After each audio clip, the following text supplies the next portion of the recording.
Hello, everyone, and thank you for joining us for our Black Health Now event about cancer survivorship. If I did a poll right now, I'm certain that I would find that many of us likely know someone right now that is dealing with this devastating disease or may have dealt with it personally.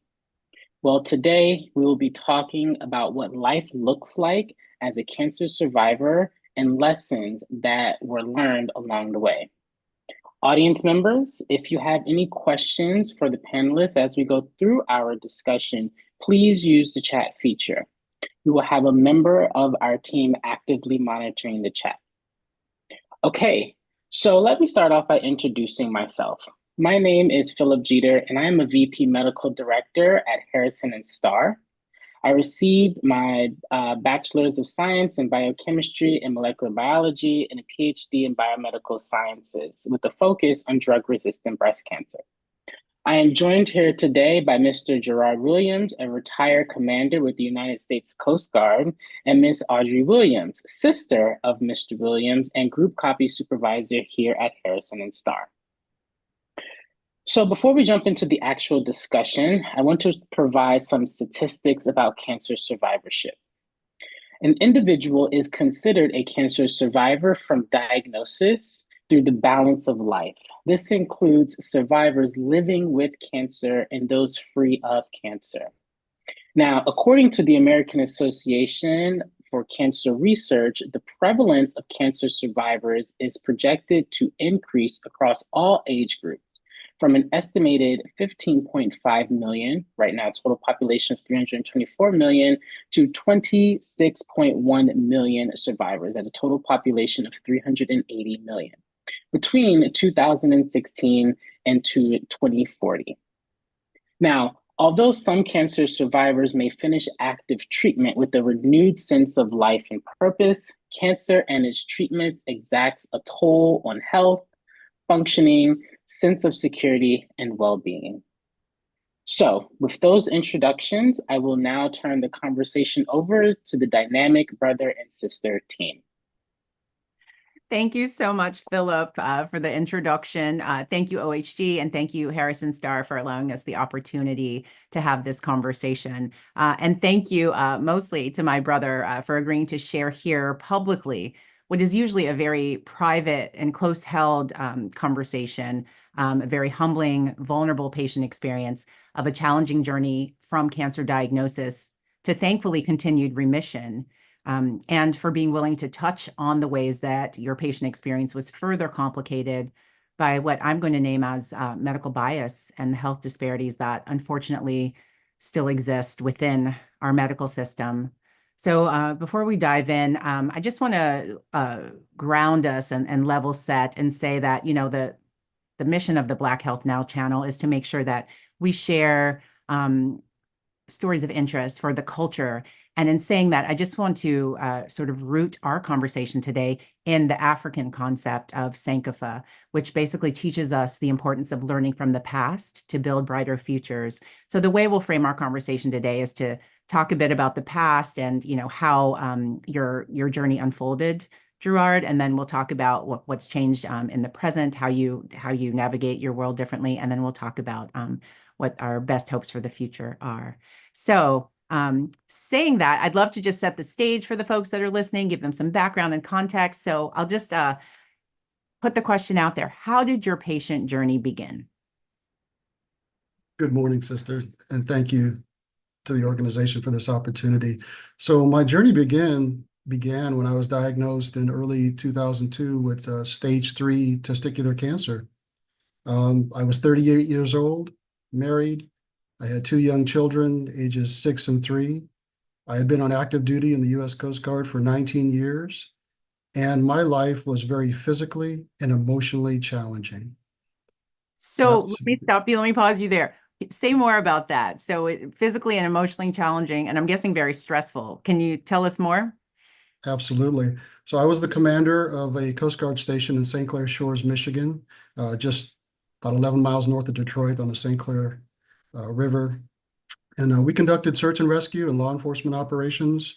Our station was the second busiest search and rescue station in the Coast Guard. Historically, we ran over 400 incident responses per year. And in the summer response, we responded to drowning victims, boat fires, drunk boaters, other types of emergencies. And then in the winter, we conducted ice rescues that involved people falling through the ice fishermen, people that were driving their trucks and cars or their snowmobiles and they fell through the ice. So we didn't rest. That station was always in a state of readiness. And I got the calls all the time. If I was not on leave, I was getting the calls all the time. So I got very little rest in that position. This was also very stressful because we didn't save everybody, right? People passed on our watch, and I had to ensure that my crew was being provided with emotional support for those cases where people did pass, unfortunately. Yeah, that I remember that time. It was really intense. And as intense as that wasn't all, right? There was more to it. I seem to recall you were up in the Great Lakes region on the border with Canada. Weren't there some international issues happening with the border? Absolutely. So while I was there, I got involved in an international law enforcement task force, and I was the lead U.S. federal officer for that task force. Multi-agency on the US side, multi-agency on the Canadian side. And what we were doing, we were arresting human trafficking smugglers. There was a group of smugglers that were trafficking teenage Chinese women into the US, and we were stopping that. And we had documented over 1,500 of these young ladies being smuggled in. Working with the US attorneys to stop that. We did multiple sting operations. So that was very stressful. And then what happened is 9/11 happened while I was in command. And my station became the training center for the Great Lakes for all the Coast Guard. We were training boat crews and law enforcement officers and flowing them into New York as surge. So this was happening right around the time that you started feeling sick and you had your ultimate diagnosis, like literally months after your involvement with 9/11. Exactly. I had been going hard for about 2.5 years. 9/11 hit. And then the Mhm. following spring is when I was diagnosed with cancer. And and excuse me, to add more stress to that, as you know, 3 years prior to my diagnosis, we had lost our father to cancer. So that was very emotionally challenging for me to have to call, you and mom and say, I've got cancer. Yeah, I do obviously remember very vividly that time because I believe that was your first time taking command, right? So there was a huge celebratory change of command where you were going to take over lead of the base, and our father's death had happened so suddenly, so unexpectedly. Mom and dad already had their plane tickets, and I remember dad passed and mom had to change the name on the plane ticket from dad's name to my name because I wasn't originally going to go. And then in the end, I ended up accompanying her. And I just remember how the impact of that, having to call the airline and to make a change like that. But of course, we wanted to come up and support you, and we did, and we flew up, and we were able to attend your change of command ceremony. So yeah, I'll say more about that, and if you could talk about, what you were experiencing when you actually got the diagnosis. Did fear Right. come up at all? Very, very challenging time. I want to go back real quickly. So when I did have the change of command ceremony, it was about 2 weeks after dad had passed. And I Mhm. remember, sorry, I had a picture of my father and one of the Coast Guard admirals when I received my commission, my officer commission. And I put that picture in my office and I had it on the wall. So when I walked into work every day, when I came through the door, that was the first picture. It was right in front of me. I had to see that picture. And I did that because I had lost my mentor, Mm, our mentor, because dad had been such a great mentor through my military career. He was retired military. And I was really looking forward to him mentoring me through my command. So what I did is I put that picture in there and I said, whenever I had a decision to make as a commander, I said, what would dad do? right. And I would think through and I would pull back everything that he had taught me and our grandfathers and all the other mentors. But that picture stayed in there. Just wanted to frame that there of how important that is that we can reach back to people who have mentored us and loved us and taught us. So Right. with that going on, when I received my diagnosis, I was very fearful, very fearful. And I prayed and I said, please allow me to live because I want to see my children grow up.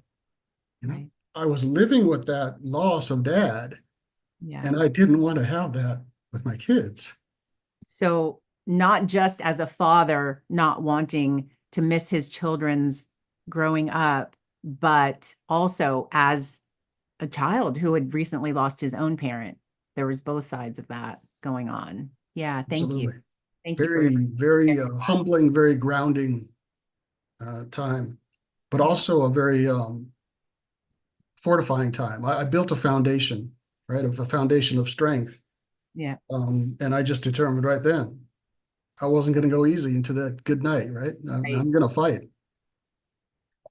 Talk about Um, how the treatment began.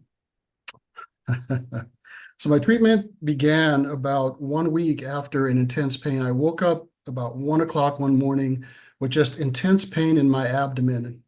Mhm. Didn't know what it was. My wife at the time, we called the ambulance. I went to the ER, and it took them about 5 to 7 days to come up with a diagnosis. They said that I was presenting like an alcoholic because my blood labs, my liver function, all those types of things, it was indicating that I was just an extreme alcoholic. And they kept asking me, like interrogating me, do you drink? How much do you drink? I'm like, I don't drink. What's wrong with you guys? Right. Yeah. So finally, this goes through, and after a series of tests, I was diagnosed with testicular cancer. And they said, that's odd. Usually Black men don't present with testicular cancer.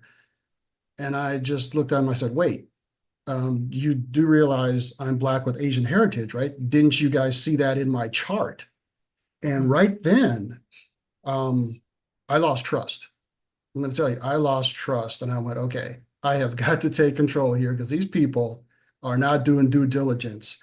How can I trust them to get me through this? Right. Right. So they stopped at that first layer of like, oh, your labs, maybe it was liver labs or whatever it was. It made it look like you were someone who drank all the time. Never mind, they could easily look in your record and see you were a career, officer in the Coast Guard. There's ways they could have verified that. No, in fact, this man is not an alcoholic. He's actually a very upstanding citizen in this local community of ours. So, ooh. Yeah. And so it drove me to really think that they were just using their medical desk reference and go, oh, these three things are what we're observing in the labs, that equals this, right? Without doing a deeper analysis of the patient that's presenting to them. And Right. that really took me back because until that point in time, I, like most of us, had full faith and trust in the medical community. The doctor, like our family, we have medical professionals Right. in our family. Our uncle was a surgeon. We have multiple aunts that are nurses, cousin that's a Right. nurse, cousins that are nurses. Yeah. So I was relating to those individuals that I knew in my family and their quality of professionalism. And I was transferring that over to the people that were seeing me. And I just went, yeah, no, you know what? This is not the family, folks. So I'm going to have to pull back to the family folk as my second and third opinion while I talk to these people. That was very sobering. It And was a lesson in patient advocacy, and it sounds like yes, the first time you had to learn how to advocate for yourself. Yeah. yeah, it was a wake up moment because that's when my fight began. And to go on, I use the word fight because I had to fight for my treatment plan. The military, so once I was diagnosed with cancer, I went into the military, medical system. They wanted to transfer me to the Naval Hospital facility just outside Chicago. So we're living just north of Detroit. They wanted to send me to Chicago, leave the family in Detroit. They were going to send me to Chicago basically to die. Wait, and remind us, how old were your children at that time? 6 and 3, roughly. 6 and 3. Okay. All Right. right. And so I fought, and the senior doctor there in Detroit gave me a referral to a civilian oncologist. So he referred me out of the military system to the civilian care system on insurance, right? And it just so happened that I got to see one of the world leading oncologists in Detroit.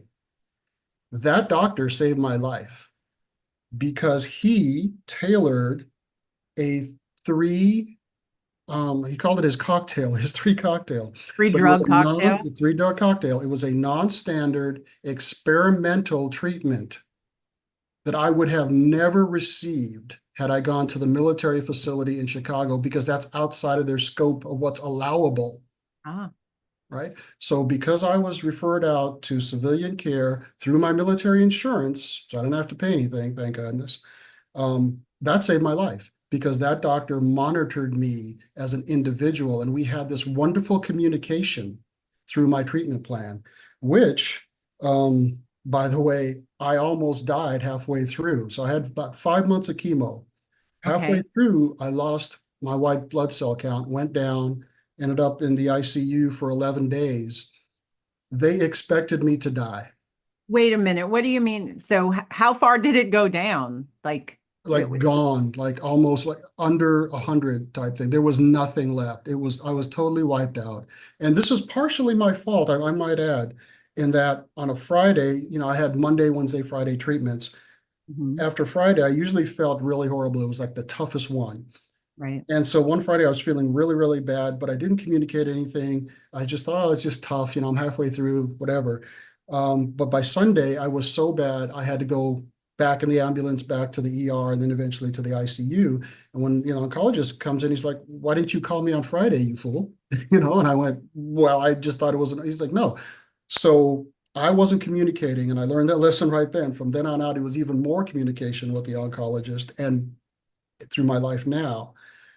But I was so far gone that the Mhm. Coast Guard actually performed a death imminent administrative procedures. That's when they do all the retirement paperwork and basically just hold it. And they tell the hospital, before you pronounce this person deceased, call us so that we can retire him and the family will get retirement benefits. That's where I was. They didn't expect me to come out of it. I fought, and thank God, with my medical team, we got through that. And then I continued on for another 2 months of chemo. Um, but that's, you got to fight. You got to fight, and you have to communicate. I failed in that I didn't communicate when I was feeling a little bit bad Right. with my oncologist. I just want to remember to tell that to people, is you have to communicate with your team. Right. And so can we just go back? I want to understand, like, how did you find this other oncologist, the outside oncologist? Like, did you do research or you were referred to him, or how did that happen? Luck, flat out luck. It was the retired colonel who was the senior military officer at the clinic there in Detroit who knew the oncologist personally. They were Okay. friends. And I don't know how much my enthusiasm, my drive, my will to live, the fact that I was communicating all these thoughts about I want to be there for my children and all this with that man, but he called a personal friend, and A that's who he personal friend. referred me Okay. to. I Right. see. Yeah. Okay. So And I know you mentioned it was a experimental three drug cocktail. Was it actually part of a clinical trial? Like, did you have to sign informed consent and join a trial in progress? it wasn't a trial. It was, I did sign consent forms, and it was something that he thought. Now, what he did with the results of my treatment, Mhm. he did tell me that he was going to use that, but I'm Ah, not aware of specifically what happened I with see. that. Yeah, Okay. so my understanding was he took what I was presenting with Hmm. and used me to try this cocktail, and then adjusted the amounts of the three drugs as we went along. Um, So let me ask you, I want to dig in just a little bit about this because, in our community, historically, there has been much experimentation done without consent, right? And so I'm wondering, did you have any fear? Did you have any, I mean, I know people that still won't take vaccines, right? Because of Tuskegee. So did you have any of those thoughts consciously occur to you? I did, and thankfully, I was able to share his treatment plan with our family members, right? who did the research for me. So while I didn't, the real answer to your question, Audrey, is that, I called our uncle and our aunt, Aunt Rita, she loves to research things, Yeah. and our uncle who was a surgeon. And so Mhm. between those two main ones, and then even our cousin Joyce got involved. So we have the resources within our family, and that's what I used. And they validated that, yes, this seemed okay, right? And I do believe that they even reached out to their peers. Like I know Auntie Rita called out to oncologists that she knew in San Diego to get that second and third opinion for me. So the network that I had did the research for me. I was too far gone. I mean, I was on morphine the whole time. Just, Right. yeah. Wow. So it's like guardian angel, somebody stepped in and that connection happened. Yes. Oh, Yes, the okay. knowledge that I didn't have was provided by others. Okay. So it sounds like there's like a few months have gone on. You've started doing this three drug cocktail. Um, Mhm.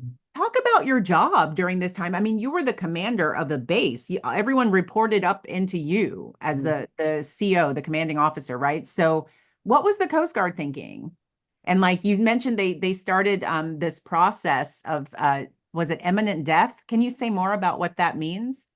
Death imminent process. Right. So Ah, that's the administrative process where somebody is so far along, so close to death that they expect that person to die. And to the credit of the services, all the services have this, they try to retire the person so that the family gets the full retirement benefits, right? Because wow, otherwise, I had 19 years in at the time. right. Um, and the family could have gotten nothing had I passed and not been retired.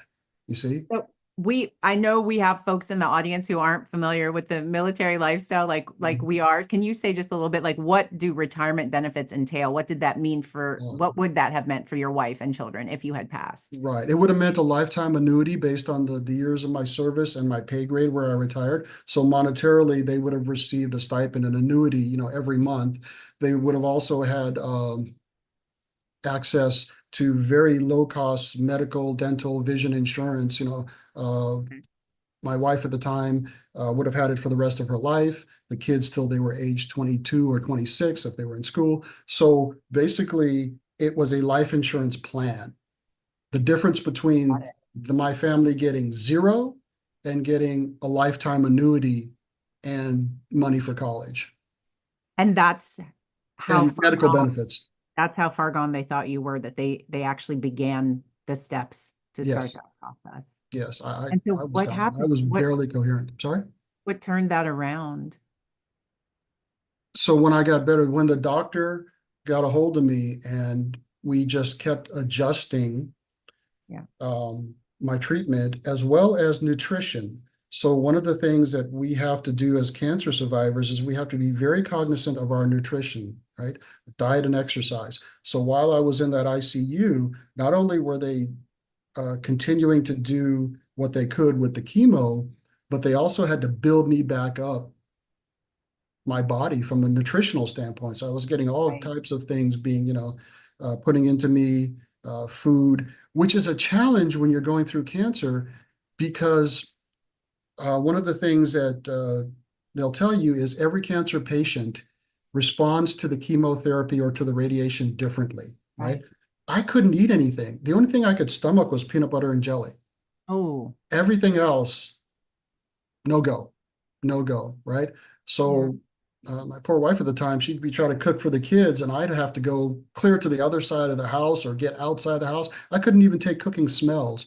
Oh So no. another thing, thank you for bringing that up, is that as you're going through your stages, your body has all these different reactions, and each person's going to be different. So another reason that this is important is they brought in a dietitian. So in addition to all the, the oncologists and the regular medical staff, they brought in a dietitian to build back my strength, right?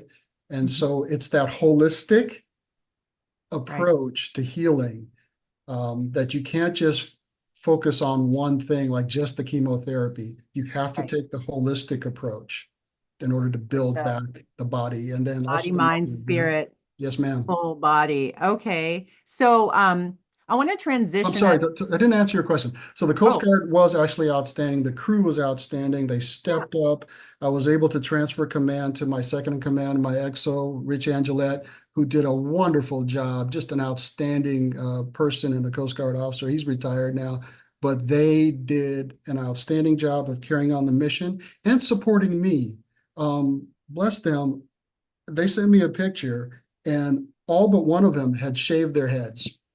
Oh, Even yeah, as as a a gesture, tribute. and I have Yeah, it. Yeah, it's framed.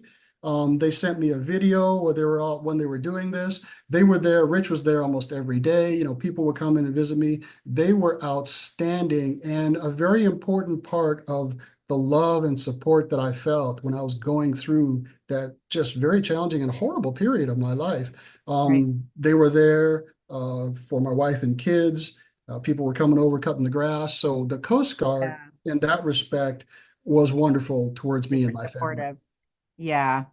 I want to transition us over. Thank you again for sharing so much about what was going on with your body and physically. But I want to transition over to talk about the stress and the mental state and mental health and self-care and things like that. So growing up, I remember, we grew up in the house with our mom's parents. So our mom's father, Grandpa Joe, he always used to say to us, you have to have sound mind and sound body, right? And I remember he was always staying active. He was in his 80s when he lived with us and I was little, but he would always go to the senior center or he would always be like watching game shows on TV, anything to keep his mind active and, do his best to stay mentally healthy. So I know that's something you and I both have internalized over the years, but I'm wondering if you can talk a bit about, um, not only the physical ways that you might do things differently, but also, mentally, if they're like self-care. Can you talk about those things?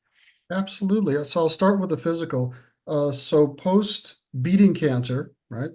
I went on a quarterly and then a semi-annual, then an annual checkups thing where they run the test. So important part of being a cancer survivor is keeping up with all the exams and the testing, right? Stay on schedule so that nothing slips through the crack. So that's the medical aspect of it. Now, personally, what I did is, diet and exercise initially.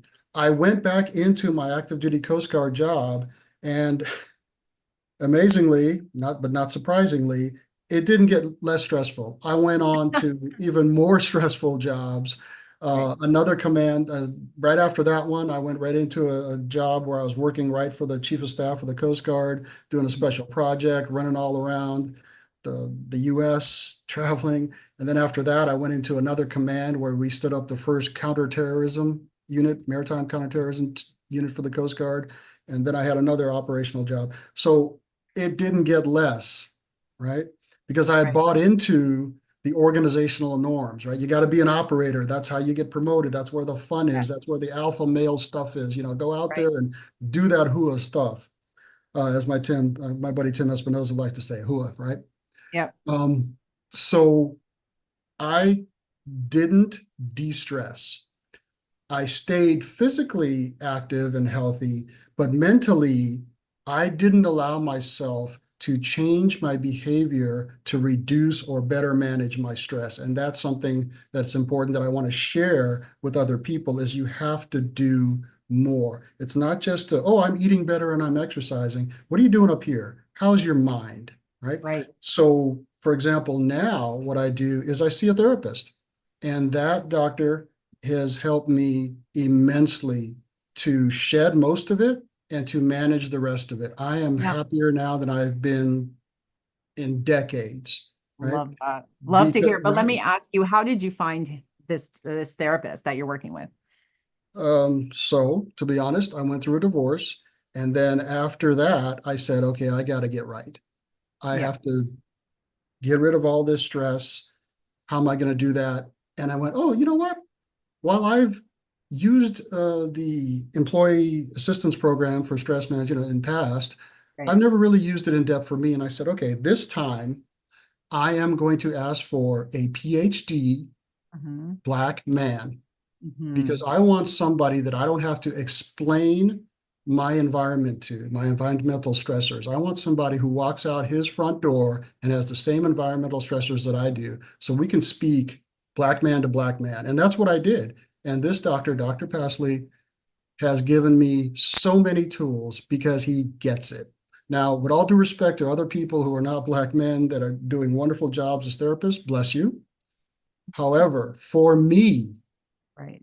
I had spoken to those people before, so I had taken in their best and I needed more. I'm just Right. going to be honest here. I needed more. I needed somebody who understood the world the way I do, who faces the world the way I do. And so this gentleman has given me all kinds of tools, and he has helped me to understand the academics of how I'm feeling or was feeling.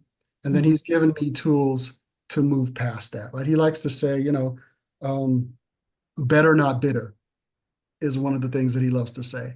I And like, love okay, that. you got Yeah. to leave the past behind. You got to leave it and you have to choose to move on. So I would tell people that emotional well-being, especially for Black men, is Hmm. we have to drop the ego, right? I did the alpha Okay. male stuff in my Coast Guard operator career. Been there, Yeah. done it, got the awards, got the medals. Okay, wonderful. Literally Yeah, have the literally medal. got it, got it. Um, had I multiple have commands, questions. I have yes, ma'am. questions. Not to cut you off, but I have questions about this because I think what I have found is that there seems to be a bit of a, I'm not sure if taboo is the right word, but I don't see a lot of conversations, more now, thankfully, but there's not yet enough, I think, conversations about Black men, masculinity, and mental health and being able to speak up about it. So I'm really just thrilled Mhm. and excited that you're willing to be vulnerable and open up about this. And I guess for the folks that might be listening, who've joined us here, who might not be aware, I just wanted to throw out an example. And this is one that you've shared with me that sticks in my mind is just for people that aren't aware of like the daily day stressors, something as should be innocuous, like going down to the DMV, right? Like where you live in the DC area. I know you've shared like there's been times where you go somewhere like that in public, right? Like wearing your jeans and t-shirt and you have one experience.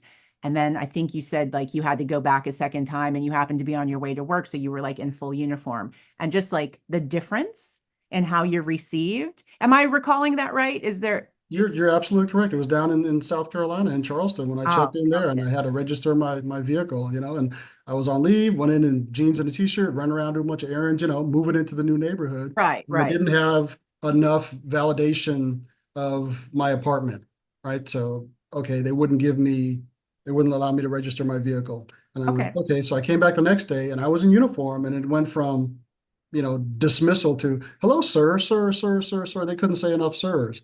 And right. so I went through the whole process and I lead into the lady who was helping. I said, ma'am, I'm the same guy who was here yesterday that In you, t-shirt and jeans. yeah. Yeah. And she just kind of, hmm. And I went, never mind. And same thing, Yeah. going out the door with the security guard. But that is what happens, right? Our father taught us to carry ourselves a certain way. I did that with my children. I taught my son not to wear his baseball cap backwards, right? It's how we present Right. because And the world isn't fair. Sorry.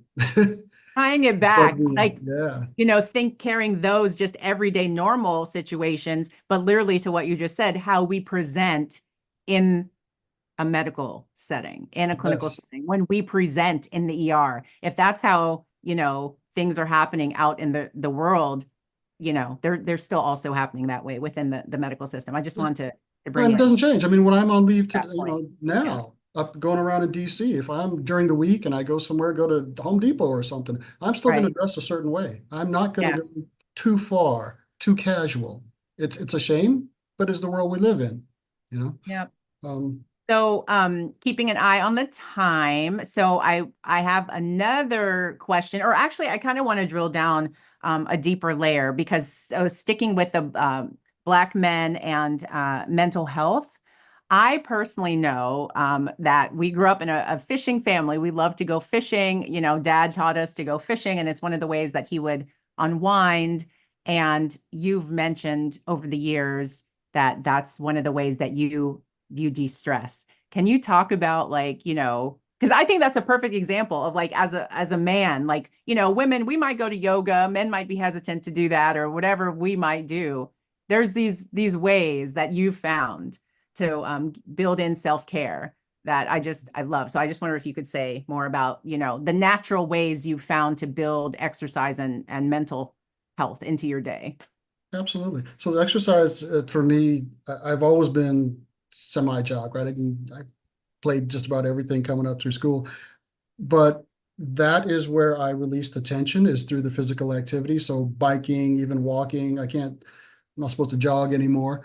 But walking, fishing does multiple things for me. First, on the physical side, so I have a small little fishing boat, and being out on the boat, the motion of the ocean causes your body to, you're going to be physically active. And then when I come back, I got to clean the thing. I got to wash the boat. So there's Right. a workout in every fishing trip, right? That's Yep. there. So that's the physical side of it. It also keeps me mentally astute because every voyage is different. You're dealing with the wind and the waves and the other boaters and stuff like that. So mentally, it keeps me active, right? I keep thinking about the different positions and even just anchoring the boat somehow, you have to do the physics. So that keeps the mind going. But beyond that, it's a happy place. The ocean has always been a happy place. We grew up around the ocean. So, I grew up boogie boarding and surfing and swimming and fishing, all around the ocean type of thing. But the boating part, when dad bought a boat, I think I was 11 or 13, and it just took off because we would go family boating almost every weekend that the weather was good, right? And it was a happy place because mom would cook a bunch of food, and it didn't matter if we Right. caught fish or not. We were going to have a good time and joke and laugh and, and eat like crazy. And we would sleep out on the boat. So the boating and fishing for me takes me back to our childhood and a happy place of love, right? And Mhm. also, it's my communing with nature. When I'm on my boat or I'm swimming in the ocean, I am in the environment. I am in my natural, happy place, which Right. allows me to de-stress. And I believe that everybody has to find that place or places or Mhm. activity, because if you're always at that stress point, you're going to burn out. That's Right. what happened to me. I burned out. And when I look back in my life, I can see events and points in my life where I burned out. Yes. And Yeah. so now, knowing that from the past, I seek ways to not get to that level, right? I have to go out. And then the last part there is there's a sharing piece. Like I didn't force, but I always motivated my children to come with me, either, go to the beach or go fishing or something, because I wanted them to have some of those fun experiences that you and I had growing up, where you just get away and you can just be a kid. There's not a crowd, or you can just have the joy of catching a fish. But I believe that physical activity turns on, and you know better than I, all these different chemicals in your mind, Right. so that the joy chemical starts coming out, the communing with nature, the communing with God type thing, communing with the universe. That's what I'm doing when I'm having these fishing trips or just even walking or something. I'm communing with God in the universe. Wow, that's beautiful. I really appreciate you sharing. Like you have this amazing like new self-care strategies that have come out from dealing with this, and stress is so pervasive and it can affect so many other chronic diseases and affect our lives in so many ways. So Yeah, I'm all, just all the research, right? I mean, this is the yeah, stuff that through the decades, the research is coming out. If you don't do these things, you're going to get sick. yeah. So we have just about 10 minutes left. And so I want to transition over into thinking about the future. I'd love to wrap up and start thinking about like, the key takeaway messages that we want people to take home with them and act. And so I just want to ask you, what would you like the public to know about being a cancer survivor? Like, what are your main takeaways for folks? First, thank you. Um, I believe that each day is a gift. Ah, yes. Isn't there, I think it's a Buddhist saying maybe, if you live in the past, you'll be sad. If you live in the future, you'll be anxious. It's only if you live in the present that you can live in peace. right? I Exactly, think I'm saying exactly, my that right. sister. Yeah, love And that. and so with that, my advice is to live empowered. Mm. I challenge myself Hmm. and others to seek knowledge, apply knowledge, and share knowledge. Love that. Yeah, We have to grow. We have to grow ourselves and then help the community to grow, the world community. right. Well, I think, that's a perfect segue to wrap up and to thank you again, to thank OHG and HNS again, and to say that I think I speak for both of us when I say we are really grateful for this opportunity to have had this conversation publicly, because this is how we share our knowledge, right? Yes, no, thank you so much, my lovely sister. I'm so proud of you. You are a blessing. Oh, And same. thank you. And this opportunity, thank you to Dr. Jeter and the team there for this opportunity to just share with others, because I really believe that's how we're all going to get better, right? We all have to share and care for each other, love each other. Absolutely. So I will pass it back to Dr. Philip Jeter, and see what our Q&A is looking like. Absolutely. Thank you both for such an amazing conversation. I think it's really important that people understand that being a cancer survivor has its challenges associated with it. And it's not just once you're in remission, or you've beat the cancer that your situation fully changes, right? As you mentioned, you still have to keep up with doctor's visits and making sure you're taking care of your mental, physical, emotional health. So it's super important conversation. I think sometimes goes under the rug. What I did want to ask you was something you mentioned earlier in this conversation was about you didn't at first mention that you were having some of these adverse reactions associated with your treatment because there was a lack of trust in the healthcare team given what you had gone through. So how did you learn to get that trust back? What did it take? What did you do? What steps or actions and mindset change happened for you to get trust back in the medical healthcare system? Oh, thank you, Doctor, for that question. One of them was research. So as I was going through working with my family, they would guide me to different topics. I would get online and do the research. So I became, as Audrey likes to say, my self advocacy. So my approach was to become a very well-informed consumer of the medical treatment that I was receiving so that I could engage with them and say, oh, what about this and what about that? And not just take everything blindly. So talk a little bit more about that. I know we've chatted before, and you always talk about being an informed consumer. What does that mean for you, Ray? What does it mean to be an informed consumer? And what advice would you have for other people, especially in our audience, as they think about being informed consumers? Right. So we have the advantages of the internet now, but you have to be careful. You have to go to those validated, credible sources.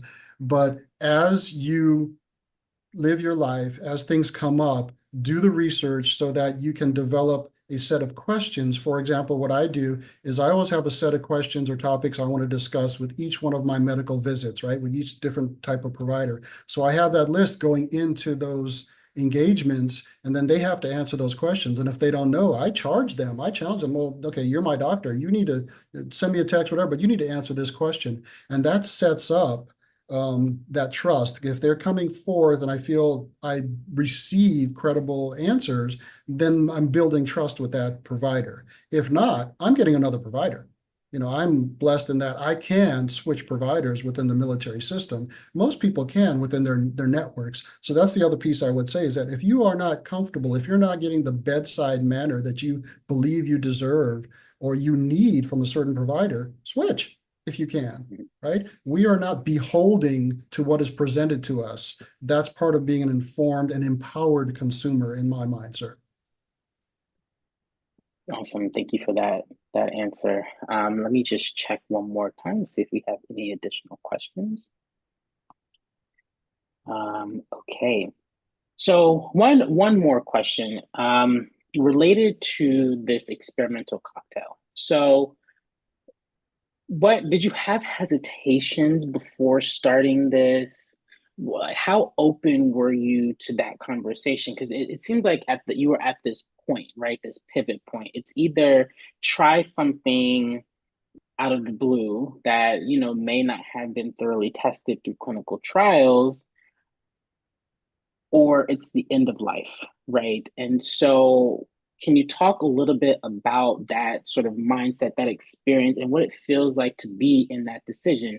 You had already had some mistrust in the medical healthcare system, and now you're being presented with an option that is extremely experimental. Thankfully, it worked out for the best, but at that time, you were really going into that blind, right? And so, how were you? Your openness and willingness to undergo that type of procedure? Sir, that is a very pivotal question. And my honest answer is I didn't have a choice. I had lost control. And that's why the word control, my son likes to use that as his motivation, control. At that point, I had two choices. I could go with the experimental cocktail, or I could go over to Great Lakes Medicine where I knew I was pretty much going to die, right? Because, okay, they're not that well known for oncology care. So I gave up total control of my life to the system. I did not like that one bit, but I didn't have a choice. So that feeds into where I am today, in that I will control as much as I can, right? Master what you own, from some of the different sayings. And I really work to master what I own because I don't want to be put in that position again. Right, absolutely. I think it's a really important point for our audience members that are tuned in. It's that sometimes things are out of our control. You really have tough decisions to make. Um, and glad you went with that and sort of were able to rebuild that trust in the healthcare team. It sounds like a lot of things went wrong, but at the same time, a lot of things did go right. And you're still here with us today. So I don't know, Audrey, if you have any other questions for your brother. I know we have a few more minutes. Just want to open that up to you. I would just ask, is there anything top of mind, brother, that you wanted to touch on and that we didn't have a chance to get to? Sometimes conversations go different ways. So if there's anything you wanted to express, um, yes, just let us know if there's anything we didn't cover. Yes, there is, and thank you for the opportunity. The last thing I would say is the importance of family and friends and other care providers, right? As a patient is going through cancer treatments and also into survivorship, the people that surround you and build you up are absolutely critical to your quality of life and your survivorship, right?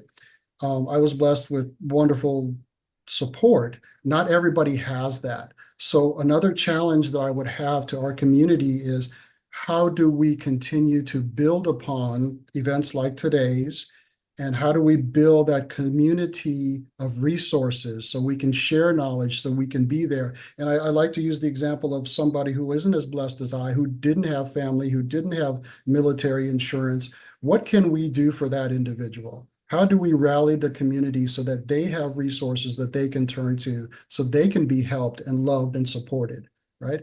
I think that in our community, that is one of the things that I want to continue to help others with. We need to build some type of a resource network so people who aren't as fortunate as Audrey and I have somewhere to go, and people who have the good fortune of Audrey and I can contribute, right? So that's the one thing, is that it's not a single person journey. You're not going to make it on your own. You can't just tough this out. You can't alpha male through this, right? You're going to have to rely on other people. What does that look like? And how can the community rally?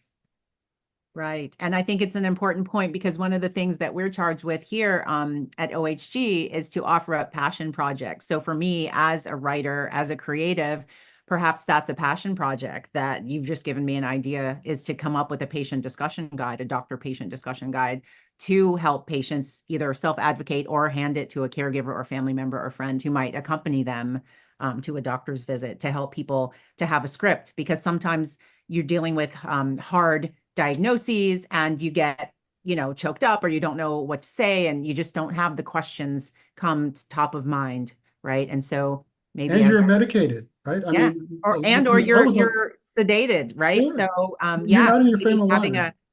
a one pager, maybe that's something as a writer I can take on and help for patient advocacy in that That would way. be a wonderful thing, because I can tell you, when I was going through, there was lots of times where I was not coherent. I mean, there were times when I lost hours on the couch, just zoned out because of the chemo. I was just so broken down. And So, family was probably there visiting you, but didn't know what to say or what to ask. So, right, those kinds of resources. right. And as Black men, we don't share, right? So this is going back to that topic of, Black men. This is taboo a lot of times. So that alpha ego comes in. How do we mitigate that? Well, I think one of the ways that you just described, Audrey, is if we have these checklists that the other care providers can take, and it's a little bit of a disarming tool, if you would. It's like, oh, here's a standard checklist. You're not less of a man if you use the standard checklist. Sometimes we have to play these games, right? Men But resist the doctor, it's known. hey, um, but how do we provide knowledge? Back. Yes, absolutely. Because we're so grateful that you have been here, 22 years remission. Hey, And yeah, however we can give back and celebrate that. Yeah, we definitely want to do. it is So, my Yes. honor to share. And I can say from my own experience, I have written scripts for my family members before for them oh, to Yeah. take into the doctor's office. So it's definitely very important. Sometimes you are too overwhelmed to know the right questions to ask. And I try to leverage my scientific background as best I can to help people with that regard. So Audrey, Mr. Williams, thank you so much for this event. It was wonderful. Cannot thank you enough for sharing your experience as not only a cancer survivor, but just your entire journey from diagnosis through treatment to where you are now, and the things that you've done to really build yourself back up. Audrey, you've been an amazing moderator. I love the brother sister dynamic and the connection and the emotion that you all had.